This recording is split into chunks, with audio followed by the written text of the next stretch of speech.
So the argument is that the Federal Reserve is not a good thing because it exacerbates wealth inequality. A lot of people talk about wealth inequality.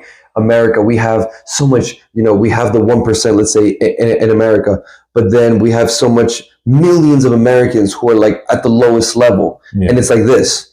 And that's unfair. There's an inequality of wealth. The most poor and you have the richest up here. Yeah. It should be more leveled, right? This is what they say. Okay. So for example, they'll say that the Fed monetary policies, like for example, lowering interest rates, that's what we're talking about, and other ones, yes, help stimulate the economy, but it tends to benefit wealthier individuals and corporations way more than the average American.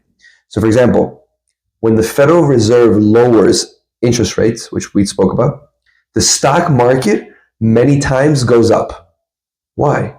Well, one reason is, as we mentioned, because remember, when you have access to cheaper money, people spend more, people invest more. So when people have more money, maybe a lot more people are investing more in the stock market, right? Mm-hmm. So the stock market rises, and that means if the stock market rises, well, what does that mean? The people who own those stock of the companies, they become what?